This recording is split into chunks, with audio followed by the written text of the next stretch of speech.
Very impressive, obviously, right?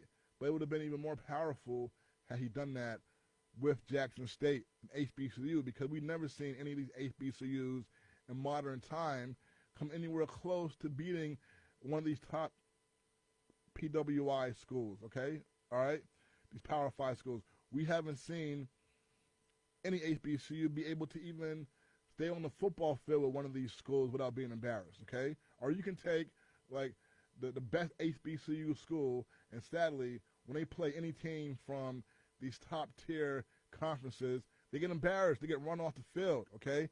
So how powerful would it have been had Deion stayed at Jackson State and beaten the runner-up of the whole national championship last year? So that's a disappointing thing, because you see that Deion, he was able to get these recruits, and that's what it comes down to, getting these top players to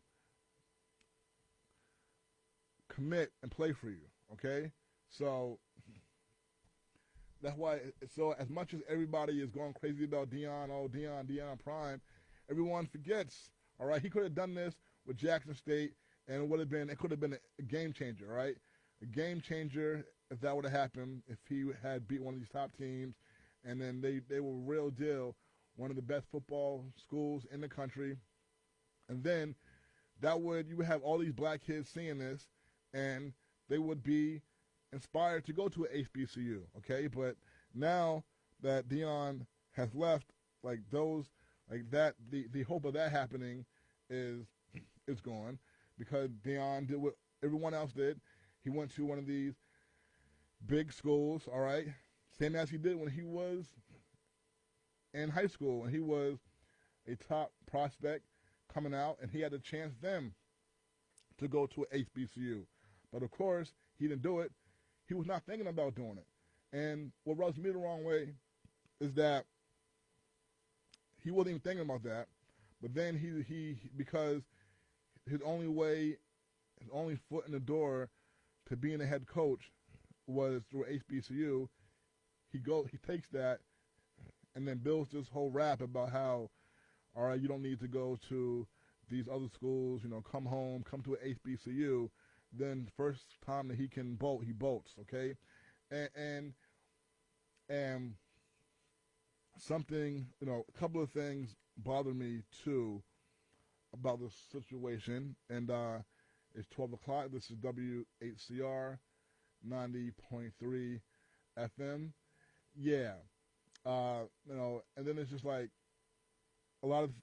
something that bothers me is people say, oh, Deion Sanders, he did so much for Jackson State, he did so much for them, and, he got them so much publicity and all that. Well, first of all, and like people just, and they act like, and then when he was at Jackson State as the head coach, you would hear about how Deion did this for the school financially, had to give money for this, give money for that, how these facilities were not up to par, and all these problems, and Deion had to put his money into certain things. And to me, it just seemed like a PR campaign where he wanted to make it like, oh, look at what Deion is doing for poor Jackson State. They're HBCU.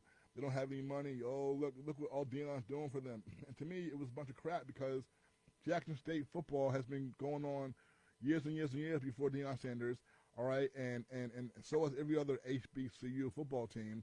And it's just, these teams, I'm sure I went to it, like I said, Norfolk State. The facilities were fine, okay?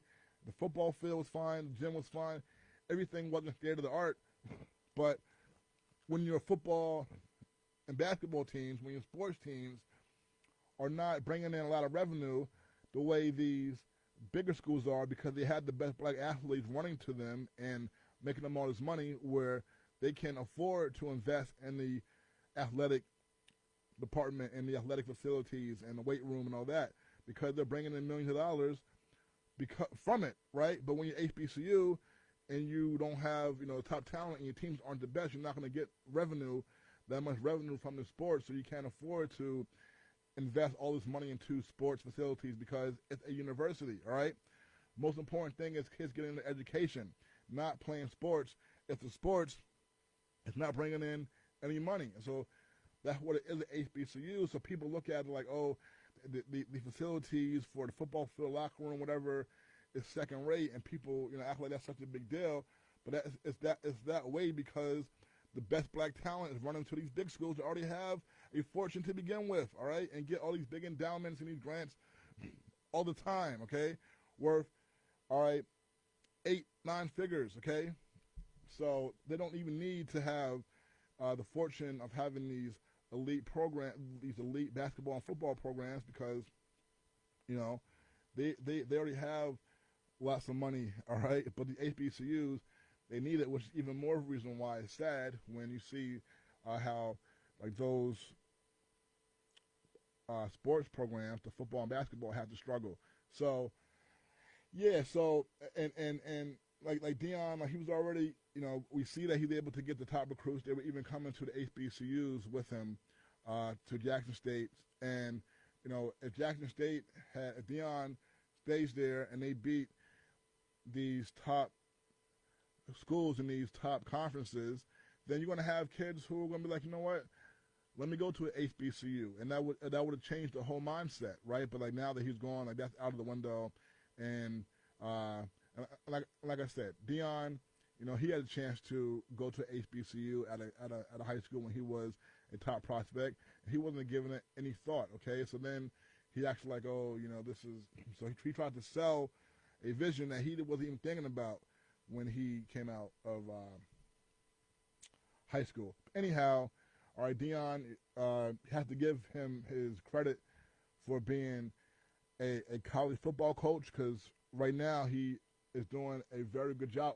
Also, what I wanted to point out too is that so when there were not any of these Power 5 conference schools offering Deion Sanders the head coaching job, and I look at it like, if Deion had taken a head coaching job at a smaller, predominantly white school, all right, similar to an HBCU school in terms of their football program in the lower conference that their football program is in, I do not believe that Deion would have gotten the top recruits in the country to go play for him, okay? Like, say, like, if he had gone to, like, Kutztown State or something, like, one of these smaller, like, lower division, predominantly white schools, I don't think that he would have got these top recruits to go play for him there.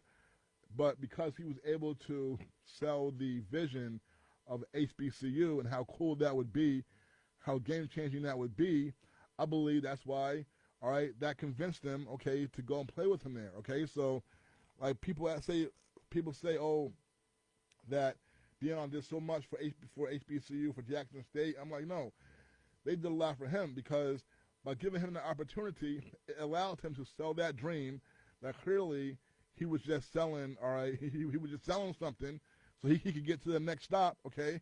If he had gone to one of these smaller white schools, he wouldn't have gotten any of these top black recruits to go play for him, you know what I'm saying? But because he was able to sell the HBCU, that's cool, that's very cool, so he got them to come with him, and then he quickly, all right, turned that into what he really wanted to do, and that was coach for one of these big, predominantly white universities, so, whatever. So we'll see how Deion does at University of Colorado moving forward. We'll see if they can keep this up. We'll see, because, all right, it could be after this week. Everything could come crashing down, and but we don't know, all right? They could go on to have a very successful season, but it is amazing just the way Deion was able to get so much talent to come play for him. Like I said, they had so many transfers, and there was this one kid who Deion coached when he was in Pop Warner, I think they said yesterday, and Deion's known him since he was a kid, and he is a transfer from one of these schools in Florida, I think South Florida, or one of those schools that where this kid transferred from, and he was the running back yesterday, Edwards, and he put on a show. I think he even might have ran back a touchdown on a kickoff return, I think. So, yeah, so we'll see. But they definitely, it's hard not to root for Deion's team, and I like how they had the uniforms yesterday were even very fresh, all white uniforms. So that was a very impressive debut, and that was a fun game to watch yesterday. Okay, it really was. And sometimes college football games, some of them can be very boring to me. All right, as a lot of people in New York feel that way because we know New York City is not a big college football city at all. Okay, this is a pro town. All right, there's no major college football team here to get anyone interested. And sometimes, in a lot of these college football games, you have a school just blowing out some other school that should not even be on the field with them. So sometimes college football can be very boring to me, but yesterday's game was exciting, and it's fun seeing Deion Sanders' son at quarterback. And they tell us that one of his mentors is Tom Brady. Okay, so when your dad is Deion, you got connections, and Tom Brady is taking his time to work with Deion's son at quarterback. And hey, yesterday he looked very impressive. He was good last year at HBCU, but because the best talent is at these bigger schools.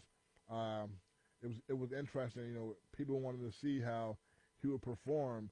And yesterday he threw for 500 yards. Again, he set a school record. So that was definitely very cool. And Deion has another son on the team who is older, who plays Deion's position. That Deion played defensive back. He wears number 21 like his dad. So next week they have their home opener, all right, in Colorado and Boulder. That should be quite the scene because the Colorado fans are already loving Deion. They already loving him. They were loving him before they even played a game. All right, they saw what he did to Jackson State, and like I said, Deion is Deion. Deion is Mr. Cool, one of the greatest football players you'll ever see.